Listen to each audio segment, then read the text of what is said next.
Thank you. Thank you.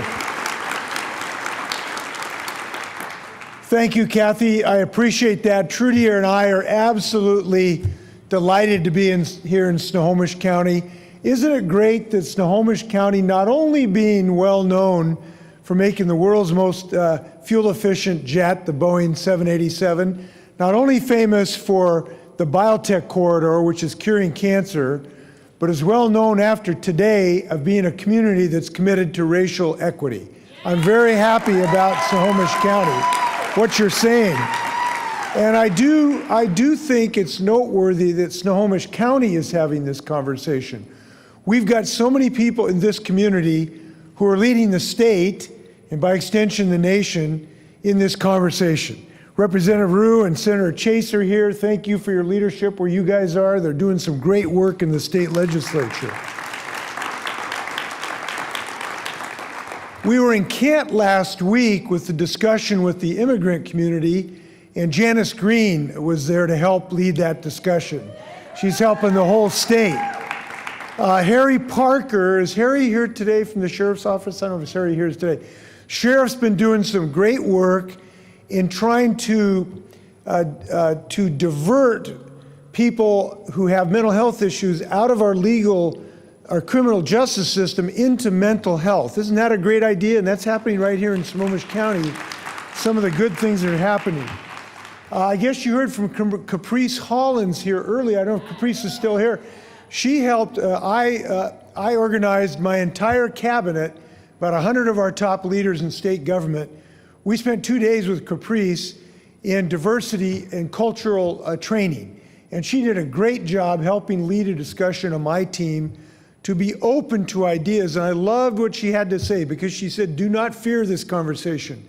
Welcome this conversation. Be open to it. Challenge yourselves.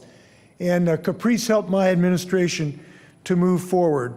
When I think of this effort, I think what Maya Angelou said, diversity makes for a rich tapestry, and we must understand that all the threads of that tapestry are equal in value, no matter what their color. And I think that's the general precept of what we need to focus on throughout our institutions and throughout our culture. Because despite the hard work that has been done, many children growing up today still live under a cloud felt that they feel, and in actuality follows them because of the color of their skin. It remains a real and persistent barrier, and this cannot stand, because equality is an absolute requirement in our society.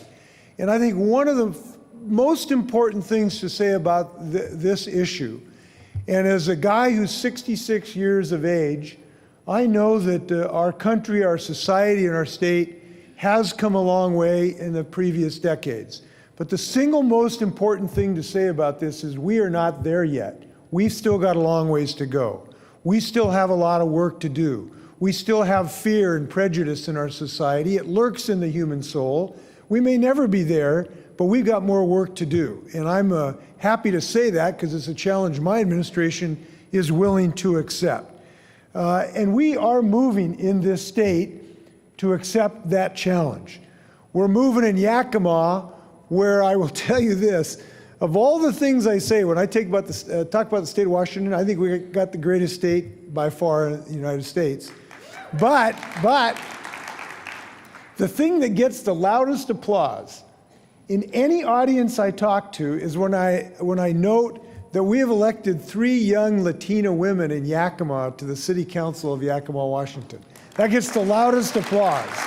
And I think the reason people respond to that is because they realize we've still got more work to do, and they realize that when we have fair rules in our democracy, and when we give people a chance, really great things can happen, as they are in Yakima.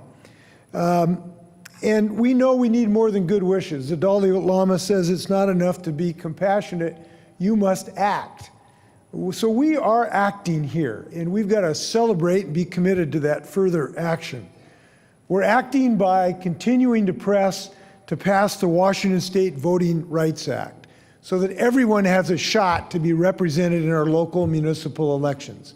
When people get a real choice, they become more engaged in their communities, and we've got to get that bill passed. We know that we still have voices of fear coming from Washington, D.C., who would seek to embrace intolerance rather than tolerance, who would seek to forget the promise in the light of the Statue of Liberty, who would seek to forget our nation's proud history of accepting refugees. And that's why I will continue to fight President Trump every step of the way when he tries to bar the door to refugees in this country.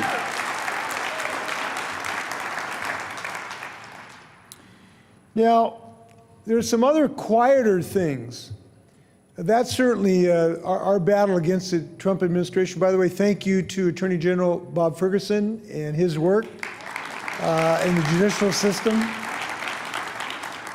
By the way, I heard the president the other day, in his continued effort to demean the American judicial system as somehow that we should just ignore the judicial system, he referred to this judge who made a ruling about the unconstitutionality of his action. He referred to as a judge from a small island in the Pacific. Well, I just want you to know I take umbrage with that because I live on Bainbridge Island. That's a small island in the Pacific too. But nonetheless, I'm a governor who will not be dissuaded on this, so we have more work to do. But there are quieter places where we fight the battle for equality, and I want to mention a couple of them. One of the single best things we do in the fight to equality is not necessarily a headline act, but this year I want to get thousands of more of our children, particularly children of color and poverty, into early childhood education.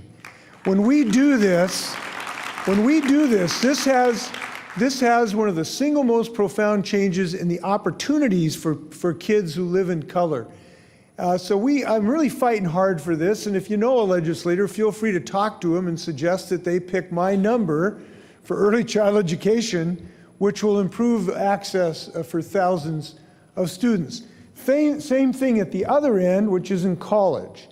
One of the best things we can do for equality is increase the number of people of color and those who live in poverty by giving them more need grants, scholarships. So my budget would propose giving 14,000 more students need grants so that they can go to college. This is a worthwhile investment. I'm fighting for it. While we work on the McCleary decision, I hope people will be attentive to this as well. And of course, people know we've got an obligation to provide ample funding for all of our students to satisfy this Supreme Court decision. I'm committed to doing this.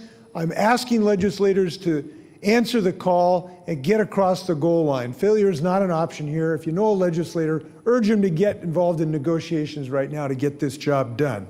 It's something that's very, very important to all of the state. Now, I want to talk about some of the direct efforts of our administration. When I came in as governor, I knew something very important. We are not there yet, and the state government can help directly by increasing diversity in its operations. That's why I'm happy to tell you that my administration has improved diversity in all manners, in race, in gender, in ethnicity, in disability, across the spectrum, in our commissions, in our appointments, in our cabinet members, in our appointments to the judgeships across the state of Washington. And we are proud of that accomplishment. It's the right way. And here's a good fact. We've increased the percentage of people who serve as judges in our state to have increasing diversity, and almost every single one I've appointed, a person of color, has been reelected as well, too. So there's good news. People know how to win as well. We are making an effort to increase our participation of minority contractors in the businesses that do business with the state of Washington. We've had some improvements. Our Department of Transportation is now finally meeting its DB contracting requirements under federal law. So we're making improvements. But I will tell you this, I'm not satisfied with this. We are not where I want us to be to have enough DBE contractors doing work for the state of Washington. So we've started a mentorship program to help mentor business people who might not be familiar with the contracting process so they can get more work for the state of Washington. So we've made progress on this, but we are not done. So I want to thank everybody for your effort to continue to inspire us as you are in this conversation. I hope you'll be active in every chance you are to continue to move the ball. Now, we are excited to have an incredible team that I get to introduce here today. There is a tie for the two most powerful, inspiring sister organizations in the United States. One is the Serena and Venus Williams, but the other is the Echohawk sisters. And they are here together with us. Abigail, Colleen, Lael, and two other sisters who will not be joining us. These sisters, they're enrolled members of the Pawnee Nation of Oklahoma. They grew up in Alaska. Now they're continuing and leading just about every organization that's fighting these battles across the United States. They are leading in advocating for Native American people and by extension other marginalized communities. And I hope they're going to share some of their experiences.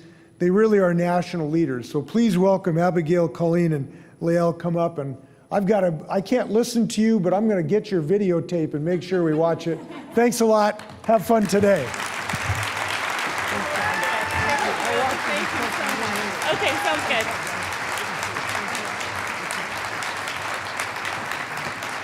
Wow. I thought he was going to say they're Kardashian sisters for a minute. It's close. Oh, but we're so glad to be here. Thank you so much for having us. I want to really just thank Kathy and the team from Snohomish Leadership. It's just been amazing to be here. Thank you for inviting us. Thank you to Lael Tribal member Marjorie James, who recommended and asked us to come out today. And we're just delighted. My name is Colleen Echohawk. I'm the oldest of our 5 sisters. And I am just blown away, really, to get to have this opportunity to share with you some of our life and our stories and how we're working to see equity for all people, and especially in the Native American focus, because that's the groups that we get to work with, and we do that because they're our relatives. And I want to ask you to take a moment to look at this picture behind us. This is a picture of our grandma. I start off every presentation I give with this picture, because she truly is the reason why we get to do this work. She is a woman who experienced having 14 children without the benefits of Western medicine. It happened all the time. She is a woman who experienced a total lifestyle change when white people began to come into her region in Alaska. She is a woman who led and is one of the seminal figures of indigenous rights around subsistence hunting and fishing. In fact, this picture is taken on the banks of the Copper River in our traditional fishing village in Alaska. And so she is the reason that we're here today, and is the reason for this title, How Big Is Your Brave? Because she experienced significant traumas that you can't really wrap your head around. But she continued to be resilient, to show courage and bravery in the midst of very difficult times.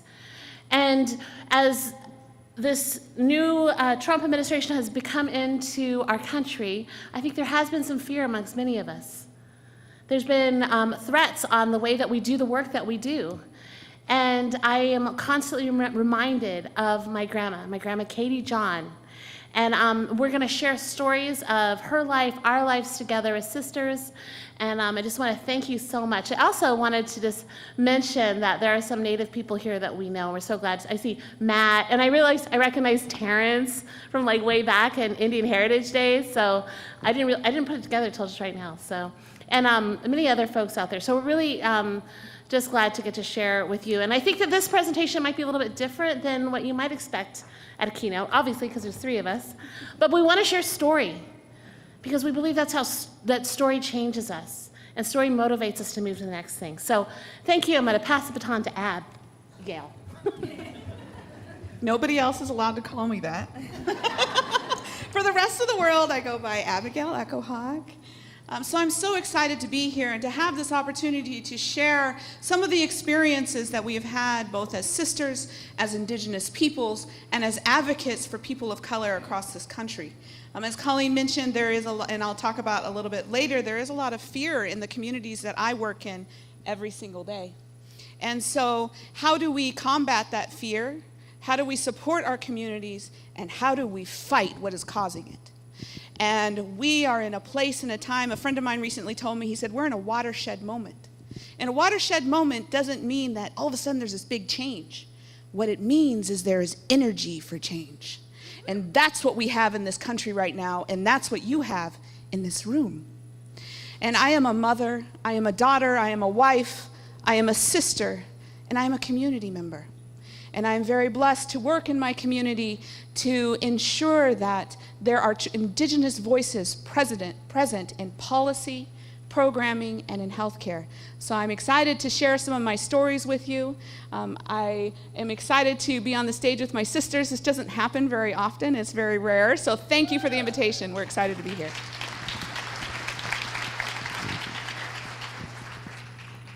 So my name is Lael Echohawk. I am the middle sister, but because of us three, but because I also have the honor to stand in front of you and say, I cannot welcome you to this place. This is not my place, but I can point out to you, and I want you to acknowledge that the place that we are in right now, the land that we're sitting on, your cars are parked on, we just all went and ate food on, is the Coast Salish people's land. These people were here before us. They've been here since time immemorial. They will be here in the future into time immemorial. And I just want to acknowledge that this is where we are. I am an attorney by trade. I practice currently in Washington, D.C., but I had the honor and a true blessing to work first out of law school for the Tulalip Tribes of Washington. And Marge, I'm going to make you stand up. Marge James. She probably Instagram messaged me or something because, text messaging, that's like not a thing anymore. We just, social media, and asked us if we'd be willing to do this. And I was like, sure, that sounds like fun. And then as we started thinking about, sort of this keynote and as sisters working together, what is the message that we wanted to convey? I appreciate Marge. She is now working back at home for her tribe, and I want to acknowledge the Tulalip tribes who are sponsors of this event. And that in itself, Indian way, we say, is a welcome. So keep that in mind as you go around your day. If you walk out of here, just remember that the place that you're on, people have been here for a long time, and they're caretakers of this land and honor this place. So the title of our speech is, How Big Is Your Brave? I'm a lawyer. We don't talk about being brave. That's not a thing I can write in a brief. It makes me a little, but as we started talking it through, I think one of the messages that obviously that we're trying to leave with you guys is being brave, of being courageous in even the small things. I was just at a workshop like 2 weeks ago, and one of the things that they said is small things often. One small shift changes the trajectory of everything. And so that's what we're here to do, and we hope to encourage you in that. So I'm going to tell you a story of long ago, far away, in a very old, ugly law school building on the University of Washington campus. I don't know if any of you guys had ever been in this building, Condon Hall. It is horrific. But that's where I went. They told me I was going to be able to be in the new building on campus, but we weren't, and we ended up being there, and it's very cozy and dirty and, lovely. But when I first started going to law school, the first couple of days you have to do orientation, and when I walked out of there, I called my mom. I was like, not doing it, because there was nobody there like me. I was the incoming class after I-200 had been implemented. There were no other Native people in that building. There were nobody else who was wearing, I was poor, I would knock off Adidas, I had a fake FUBU jacket.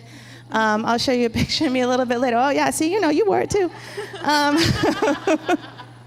And I walked in there and I'm surrounded by people who were in suits. Law students we're way too intense. suits and, briefcases, and I had a big, bright red puffy jacket. My brother-in-law said I looked like Cartman, and this was not me. Well, my mother told me, no, you have too many student loans and you need to get your butt back in there. So I got my butt back in there. But that first year was pretty traumatic for me. I was not accustomed to this. We grew up in the interior of Alaska. We grew up in villages. We grew up on the road. We did not grow up in this place where everyone is competing and there's this weird, competition, and it was very strange. None of the curriculum I could relate to, and I think that's fair to say for all law students. But it was it was upsetting. And so sort of a seminal event happened to me. It was my spring quarter. Are any of you here familiar with Professor McMurtry from the University of Washington? She was one of the founding members of the Innocence Project. Are you familiar with the Innocence Project? So it's a nationwide organization, and that goes and tries to make sure that people who are not wrongfully convicted of crimes. She was our professor. It was probably half the size of this room, a big classroom. And we're all sitting there. I'm sitting in the back in my Cartman coat, pissed off, ready to go. And she started telling us this story. We had to read this, but she starts telling us this story of this man in New York. His name was Mr. Getz. Mr. Getz, about 2 weeks prior to this event happening, had been on the train in New York on the subway, and he had been mugged by 3 young African-American teenage boys. 2 weeks later, 3 weeks later, he goes down to get on the subway. He chooses an empty car, or a car that has 4 teenage African-American boys on it. One of the boys looks at him, they kind of look at him, they ask him for some money. He says he doesn't have any. The boy turns around. Mr. Getz pulls out a gun and shoots all 3 boys in the back. That's Mr. Getz. So she's telling us this story. This is one of the boys being taken away. This is what he was charged with: attempted murder, assault, reckless endangerment, unlawful possession of firearms. He was convicted of unlicensed possession of a firearm and served 8 months of a 1-year sentence. This young man is in a wheelchair, paralyzed for the rest of his life. So I didn't like this story in law school. I didn't like it, whatever. I didn't talk much. But Professor McMurtry asked us, she said, okay, how, because in the law there's this, what would a reasonable man do? So she asked the group, what would a reasonable man have done in this situation? One of her questions was, was it okay for him to take into account the way that these young men were dressed? Hands popped up all over the place, because law students like to talk. And they were like, oh, yes, absolutely. Well, he looked like a gangbanger. And meanwhile, I'm in the back with my knockoff FUBU and my fake, I'm going to go get in my brother-in-law's 85 Regal. And I'm sitting there and I'm listening, and it blew my mind, because that is the next 50 years of law and policy in this country. And these people are saying it is okay to shoot me and my people in the back, boys. These were boys, because of the way that they were dressed. And that should be an okay legal standard that we live by in this country. And it pissed me off. So I raised my hand, and I never said anything to McMurtry, oh, Lael. And so I basically said what I said to you. I want to stop for a second and acknowledge that a gentleman who was all of our professors at Shoreline Community College years ago, a man by the name of Ken LaFontaine. He's Turtle Mountain, Chippewa. Where's his sister? Is she still Ramona? There she is, right there. Everyone give Ramona a hand. Her brother was incredible, and he changed our lives. He was our professor. He's passed away, and we love him. We think about him every day. When I graduated from law school, Ken came to my graduation. He stood up and he said, "Fight. You always have to fight. You can never stop fighting." And I think that resonated. I didn't think about it at the time when I was spouting off. That's what I looked like. Before I had gray hair, I had golden hair. But that was always sort of built into from my grandmother, from Ken, sort of built into our DNA. And it's that speaking when no one else will speak, even though you don't want to. I didn't like anyone in that room except Professor McMurtry. I was upset that I had to be the one to say something. Why didn't anyone else in that room speak? When I walked out of that room, I had people come up to me, and I'm not kidding you, literally whisper, Lael, thank you so much for saying that. I was thinking that. And by now I'm like, well, you should have said something then. And it did put me, it was that moment that changed sort of my life. I started to participate more. I started to speak up more. We were debating what slide to put up, and I love Bob Marley. And so, for me, it was, it's time to stand up. It's time to be brave. How big is that going to be? And I think, that's sort of the challenge that we give you all today as you go about your day-to-day lives. How big is your brave?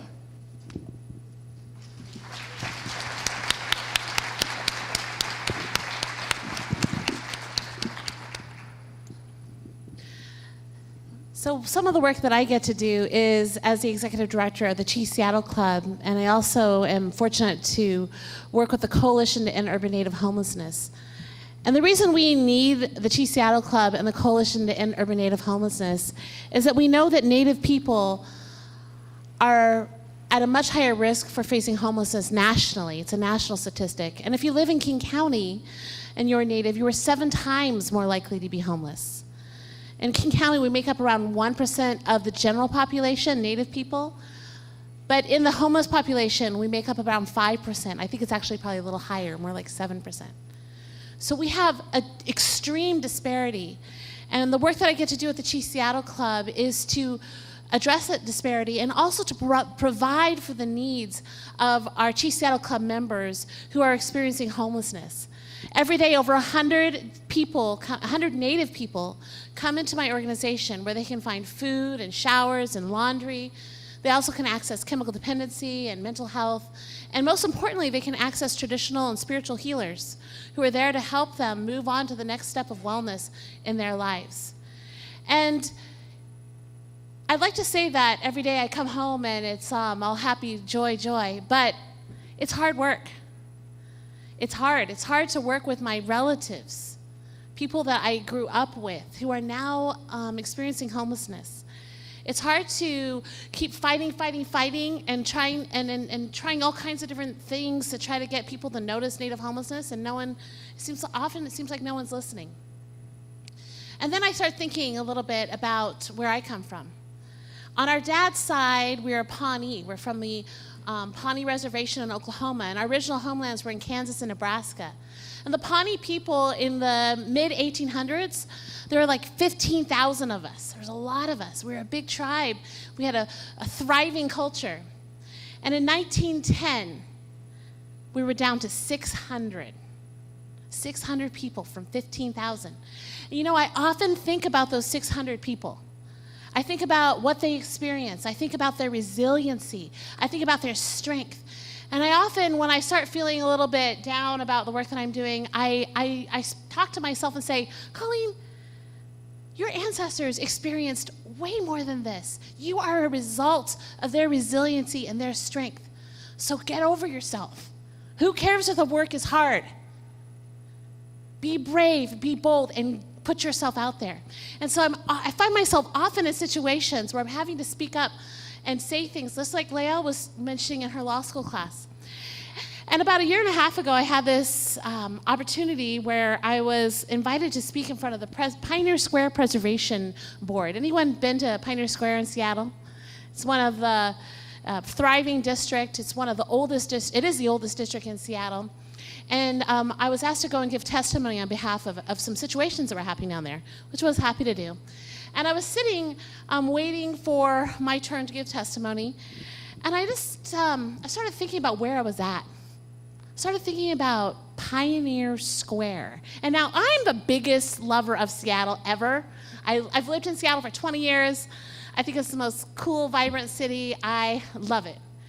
But I started thinking about, I'm in Pioneer Square, and my organization that serves Native people is in Pioneer Square. And I started thinking, do I really give a crap about Pioneer and Pioneer Square? And this dialogue started happening in my head. I started thinking,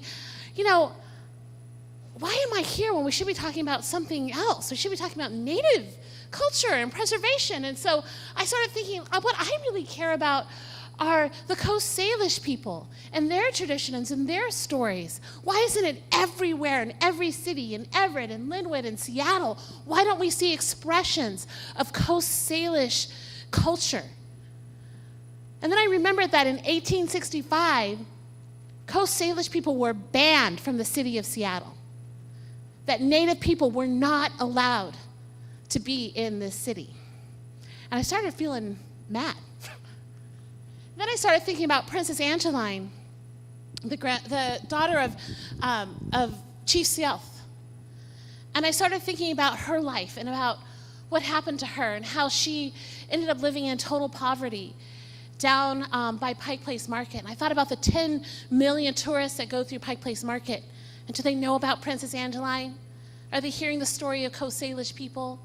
What are they hearing? Are they hearing about us throwing fish at each other? I don't care.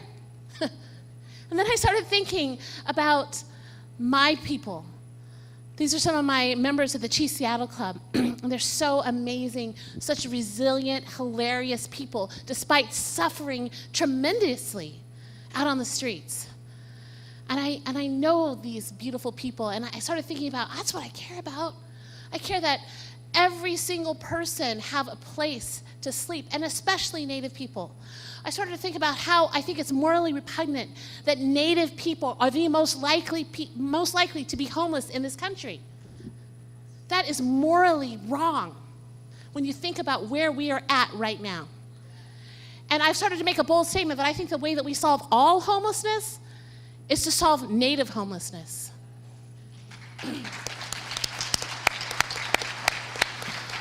And so I'm in this meeting, and I'm thinking all these things. And it was my turn to speak, and I got up and gave my little bit of testimony, and then I said, I have to take a moment to notice that we're talking about Pioneer Square preservation. And why aren't we talking about Native preservation, Native heritage, Native culture? Are we aware that right where we're at right now, and I had everyone look down on the floor and imagine further down past City Hall to the ground that we were on. And the Coast Salish folks and what a thriving culture that they have. And why aren't we celebrating that and thinking about that and preserving Coast Salish culture? And there was silence around the room because that's not what we're there to talk about. But in that moment, I had to take that time to remind us, to remind you all, to remind that body, that board, about what was really important. And so I took that risk, and it was hard. But the next day, they called me and said, would you please be on the Pioneer Square Preservation Board? And since then, I've endured the Pioneer Square Preservation Board, and because it's rough. But sometimes you'll see, we recently had Vulcan, the Vulcan company with Paul Allen. He is sponsoring a big music festival in Pioneer Square, and they had to come in front of this board and talk to us. And everything in this preservation board, because it's a historical national city function, it has to be all on public record. And I was giggling to myself because this upstream music festival from Vulcan had come in front of our board to talk about what was going to be happening in Pioneer Square. And one of the executive director of the organization said, well, we're going to be profiling American music from 1930s into, hip hop and I stopped him, and you can read it in the minutes. I said, I want you to know that there was music here before 1930s, and the Snohomish people have a long history of music. And that's the kind of influence I've been able to have on that board. But let me tell you, it took a lot of vulnerability. I do not like a fight. I'm the biggest people pleaser you have ever met in your life. I want to make all of you happy right now. But I've had to start taking some risks and taking some vulnerability. Brene Brown says, most people believe vulnerability is weakness, but really vulnerability is courage. We must ask ourselves, are we willing to show up and be seen? And when we talk about race and equity, that's the question I put out to you. Are you willing to be shown up and be seen? To be put in uncomfortable situations, to speak up when someone is being discriminated against, when there's no reference in anything we go to anywhere about Native people? Are we willing to show up and to be seen? One of the things I have that I feel is one of my life passions, I've said it for so many years now, that what I'm good at is building bridges. I tell people that all the time. I will build a bridge with you right now. I just mentioned I love to people please. I love to make people happy. I love to be in conversation with people. I love to know people and know their stories. So I'm really good at building bridges and being in all kinds of different cultural contexts. And I realized the other day that I'm building a lot of bridges, and I'm happy about that. But I realized that I can build the bridge, but I can't get people to walk across it. I build the bridge. I invite people. I say, come and be a part of what we're doing in the Native community. Stand up for what's right. But I can't get people to walk across that bridge. And it's hard. I have to go back to thinking about my ancestors. All that they went through, their resiliency. I think about them every single day. When I'm feeling discouraged and upset, I remember what they have gone through and what I can endure because of them. And what I want to invite you to do is to become an ally. I want to tell you the story of an ally at the Chief Seattle Club. We have a couple, and I wish I could tell you their names, but because they are who they are, they will not let me share. I wish I could show you their pictures and you could all write them cards, because they're incredible, incredible people. And for 20 years, they've been supporting Native people who are experiencing homelessness. The number one thing that they do is they donate. They donate a lot of money every year. They've kept us afloat. They've actually helped us get our building. We were without a building for over 30 years. And they worked with us to get a building in Pioneer Square. And now, the same individual is working with me we just bought the building next door to build low-income housing. He is an incredible ally. Not only does he give money and connect me with everybody that he knows, but I've come out of my office and I kind of almost stumbled over him because he was laying on the ground and he was painting the baseboard. That's the kind of ally that we need. He continuously pushes me to the front. He doesn't feel like he needs to speak up on Native homelessness. He doesn't need to blow his own horn about the work that he's done, but he's humble and he continues to listen and to ask, what should we do? He has all these great connections with all these architects in Seattle because that was his work. And we're starting to make plans about this building for low-income housing. And he had this great architect, everyone set up. And finally, I had to say to him the other day, wait, we need a Native architect. We need to build this place so that it feels comfortable for Native people. And if we use an architect who doesn't know, and we had gotten this an amazing conversation, and he's like, yeah, that's the kind of ally he is pushing Native people to the front. And that's what we need you to do as well. Every single one of us has an opportunity here to be an ally for someone. And I invite you to step up and be bold in that. I think that one of the things I realize in my own advocacy work and my own quest for justice is that having a little bit of anger is okay. You know, it's how you use that. It's how you move forward in it. I've decided I'm not going to let the anger make me bitter, but is it going to push me to action? Hell yes. I will have to speak up on behalf of the folks that absolutely need it, because if I don't, in those opportunities, my members, people who are experiencing homelessness, will lose out. And so I invite you to be fierce, passionate, and angry, and to show up. I think one of the things that has been clear in my life in the past 3 years as I've worked in homeless advocacy is I'm showing up everywhere. I'm going to every kind of policy committee that the city has. I'm trying to show up within the urban Native community. We're just showing up, and we need you to show up. I had a really amazing conversation with a good friend. Her name's Sarah Sins Wilson. Some of you guys here know her. And she was asking my husband to do something for her. And my husband said, Sarah, I want to, but I'm really overwhelmed right now. I got a lot going on. And she goes, Matt, we're all overwhelmed. We're all busy. And it was a good reminder because, yes, we are all overwhelmed. We all are busy. And we have to take care of ourselves. But I feel like there has to be some really good balance about like really putting yourself out there, really showing up, really being willing to speak up on behalf of someone who's marginalized and who has no voice and needs you. And not just for you to speak up, but for you to be asking, where is that Native perspective? Where is the LGBTQ perspective? Where are the voices that are missing? And actively go out and seek them, to listen to them, and to be a part of their story. Because telling the story takes a lot of guts, but it's how things change. It's how things are going to move forward in this, in 2017, when things can sometimes feel a little bit hard. How big is your brave going to be? How will you move forward? Where will you be asking questions about where those voices are at? And I'm going to pass the baton on to Abby.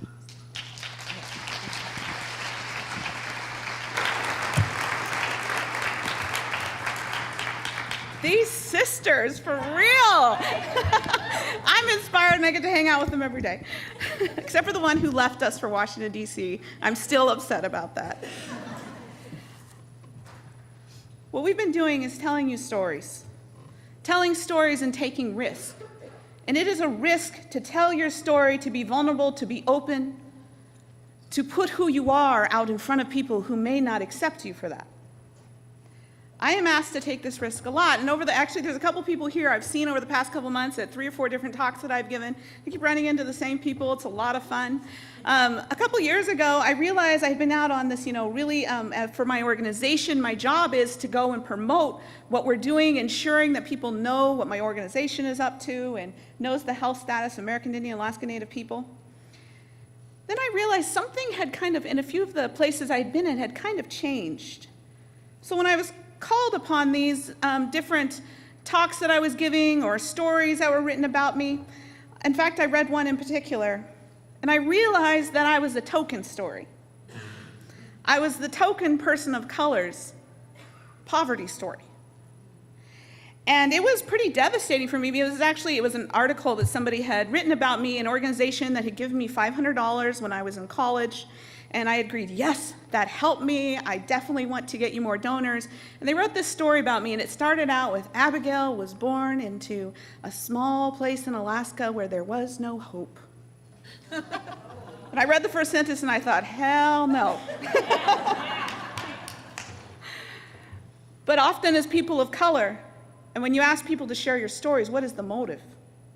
Where are you placing us? Is it there so you can kind of check the box of, we had that one Indigenous person step onto the stage, we had that voice of an undocumented worker?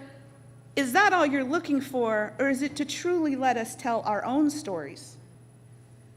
Because I am tired of being the token.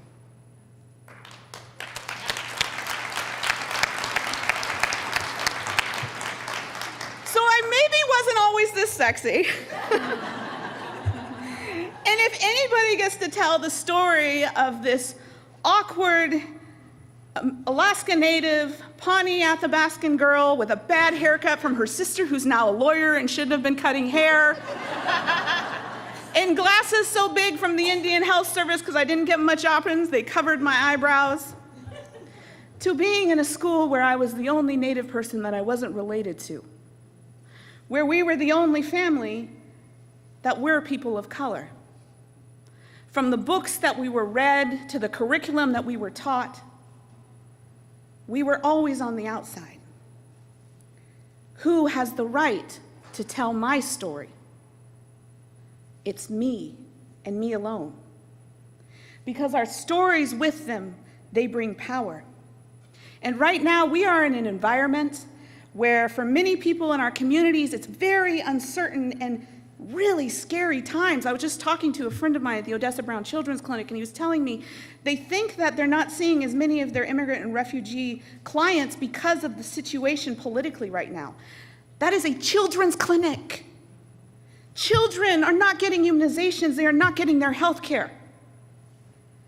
This insurmountable fear sometimes that feels like it's descended upon our communities and the most vulnerable and the most marginalized that exists in this state and in this country.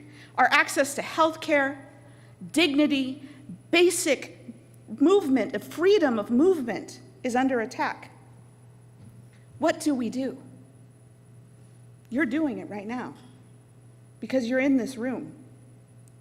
And if we're going to reach equity, there's only one way to reach equity, according to a friend of mine, Dr. Don Warren, a Oglala Lakota tribal member at the University of North Dakota. He told me, he said, in order for us to reach equity, the only way we can do that is to walk through truth. And you know what truth is? Truth is hard, and it's uncomfortable, and it's disruptive, and it will make you feel like, holy hell, what is going on? But if you don't feel like that in your efforts to reach equity, are you doing it right? Because equity doesn't always fit into these boxes that they give us. This is something I see all the time. I work a lot with the Centers for Disease Control, the CDC. I feel like everybody I know from the CDC has this at the bottom of their email. I'm tired of seeing it. I'll tell you why.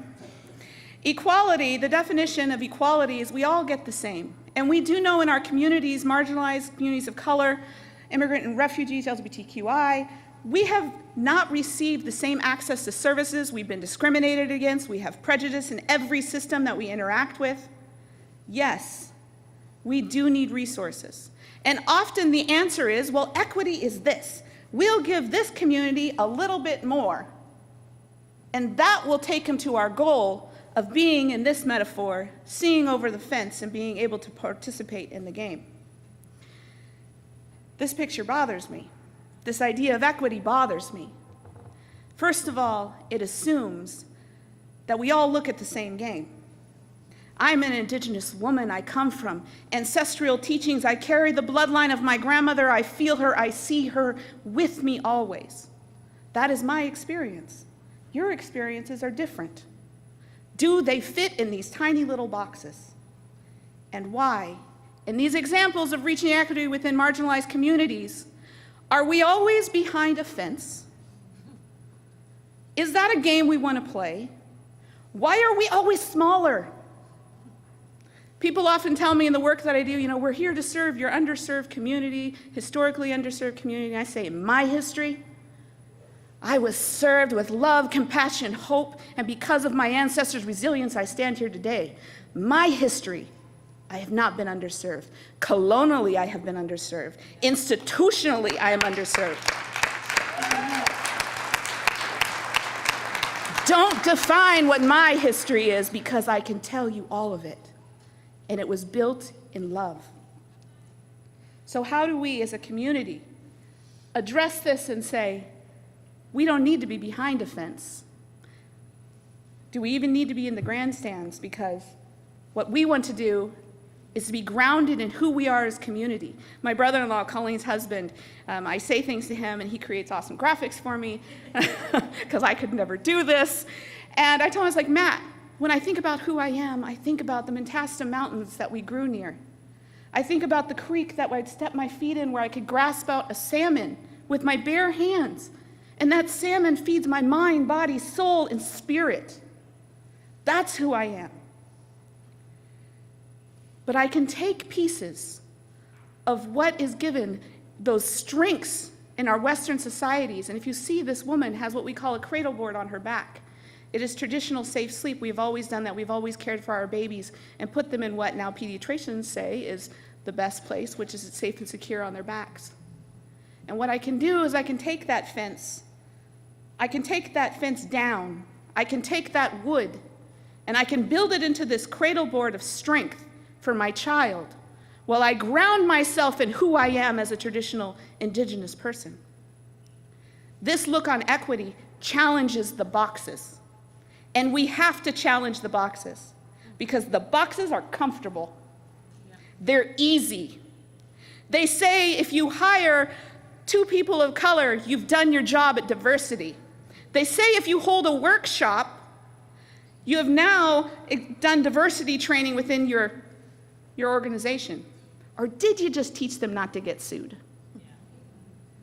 We have to challenge the boxes and think about how do we walk through the truth of the stories that exist in these marginalized communities without tokenizing us.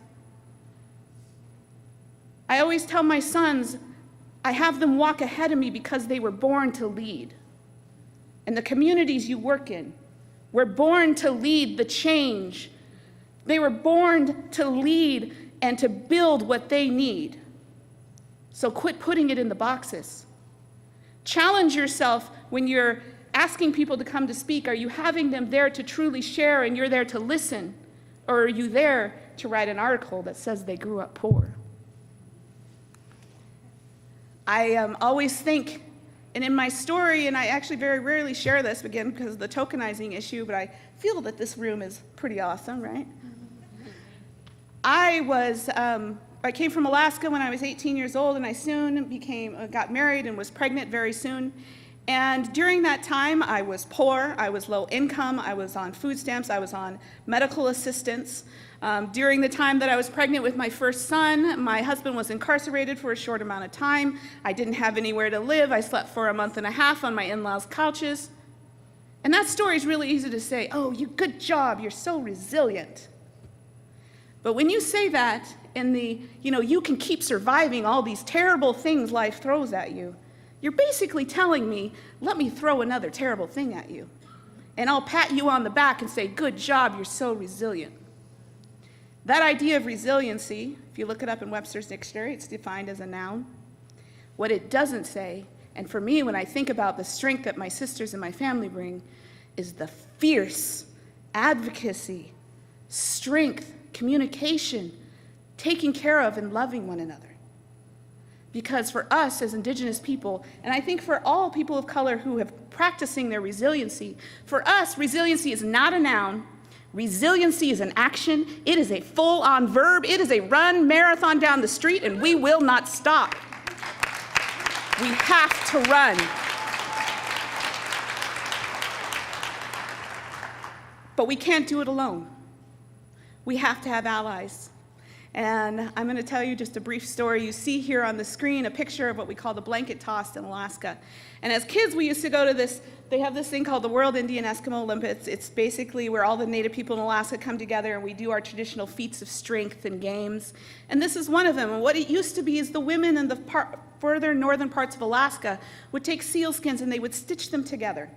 They'd take them in all kinds of shapes, they'd stitch it together and made this big blanket. And the people would come together and they would toss an individual up. I've seen somebody go 90 feet. It's terrifying. So high.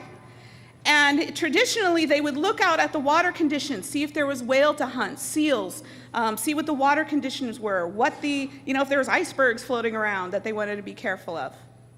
But they also used it for fun laughter, because that's who we are, is that we move in community and in laughter and hand in hand with one another. So all of the people below the one that is thrown into the air, they make sure that they're safe. They are there to catch them.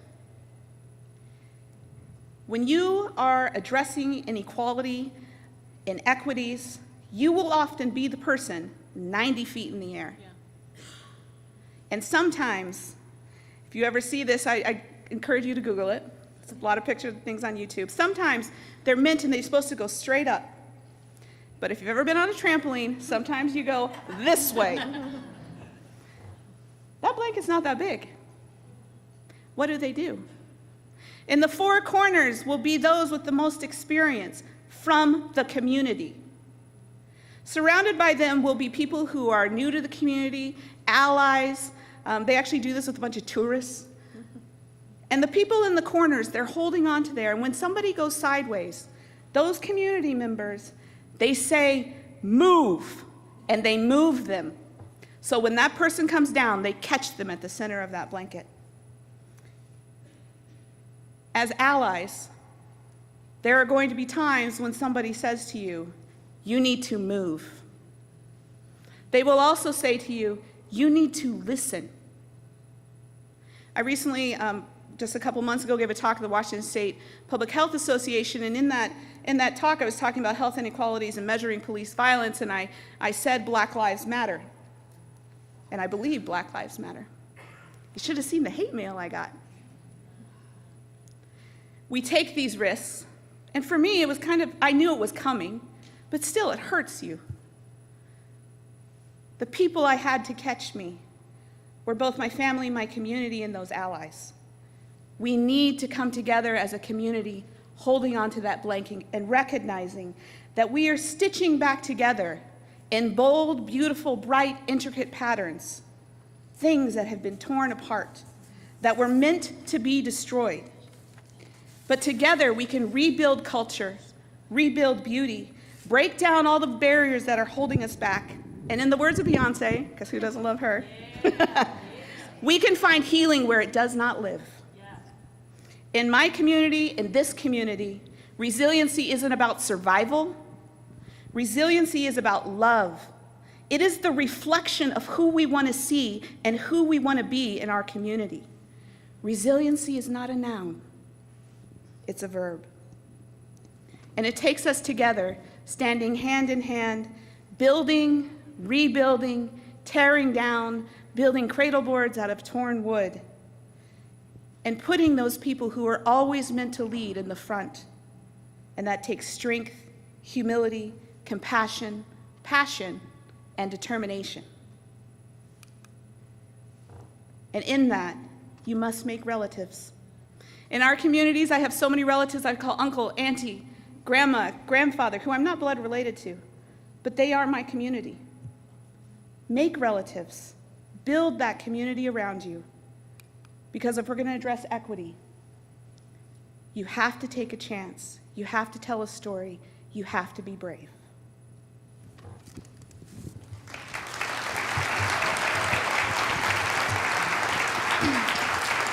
So,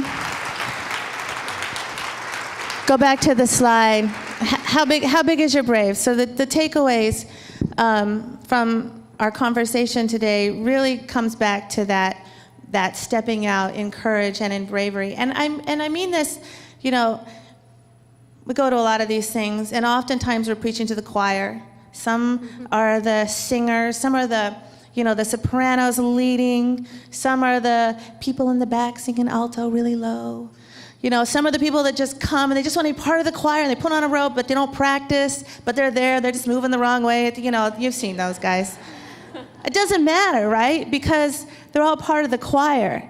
And this means me, this means you, this means everyone. This means even if, being a member of a community that is, marginalized, our community is. It's one of the reasons why I'm in DC. It's the reason that my sisters and I do the work that we do. We recognize that there's work to be done.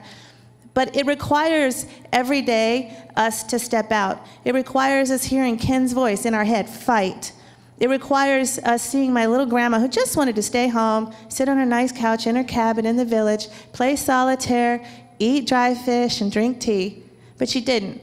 She got in the car, drove hundreds of miles in Alaska to get to anywhere from her house was a good 80 miles. To get to the store, a grocery store, was 300 miles. But she did that because she understood the legacy that she needed to leave for her community and for us. And so that requires us to step out in courage and in bravery and to share our stories. It requires for our allies to listen and to hear, really hear. And if you do nothing else but hear without putting yourself in, or saying, oh, well, maybe it didn't happen like that. No, listen, hear, acknowledge the stories, understand that everyone's experience is different, and respect that. And then we begin to build this community. Then we're all at the blanket. Move when someone says move, and trust that the goal is to keep the community up and together. And I think if we start to do that, it's like I said earlier, that the phrase has really stuck with me, small changes often. We don't have to go out and save the world right now. We can't. But we can do small things every day. We can be brave with each other. If you don't have a Ken or a Grandma Katie in your head, think of us. Yeah. Be brave. That awesome picture of me. Absolutely. Yeah. And that's how I wanted to finish up today. It's a perfect segue, Lael. That I want to tell you a really quick story as we finish. We've talked about my husband, Matt, actually several times in this presentation. And that's because he's one of the most amazing people I've ever met, the most. He recently, about 2 months ago, gave a kidney to our brother. That's how good of a human he is. And my sister Lael came to help us with our kids because we have a 10-year-old and an 8-year-old. And my 8-year-old is named Zoe, and her middle name is actually Lael. And I came home from the hospital one night, and she said, "Mom, I want to clean up my desk." I said, okay. And I didn't know this, but every night while Lael was with them, because I was with my husband in the hospital, she would do some work. And, you know, she's got a big, huge lawyer binder, and she'd be sitting down there and working away on her computer and looking at the binder. And my daughter saw that. She said, Mom, I want to clean up my desk. And I said, okay, great, right? Because it's an 8-year-old desk is not really clean. So we were cleaning out the desk and talking, and she goes, Mom, I want to make it really lawyerly. And I said, oh, good, great. I want to help you make it lawyerly. She's like, do you think I could get a binder? And, you know, like Auntie Lala, as soon as she heard this, was like, yes, and sent her this incredible binder with, on it says, Zoe Echohawk Hayashi, attorney at law in training, with all, with all these great supplies in it. And I wanted to finish with that story to tell you that I hope that today you've received a binder from us. That you're a little bit more equipped to go out and do the work that you want to do. That you're a little bit more empowered because you've seen examples in front of you about taking that risk, taking that action. We really, really hope that this time with us inspires you to do something great. To take, I know my daughter has thought about being a lawyer in the past because I kept bugging her about being a doctor, and she's like, no. But she was willing, she was shy about it. She was like, I want to be lawyerly. Maybe you've had that in your heart. There's something you want to do, and that you've been afraid to take that risk and talk about it and tell someone. Please take this binder. We want to give you everything that we can, the spirit and the energy to do the work, and know how important and valuable you are. The work that you're doing is so significant. I hope you feel so important that as you go out from here and you make change in your organizations, that you know that you're doing it because there are folks out there that need your support and need your help and need you to listen. So thank you from the bottom of our hearts. We had a great time. And yeah, thank you.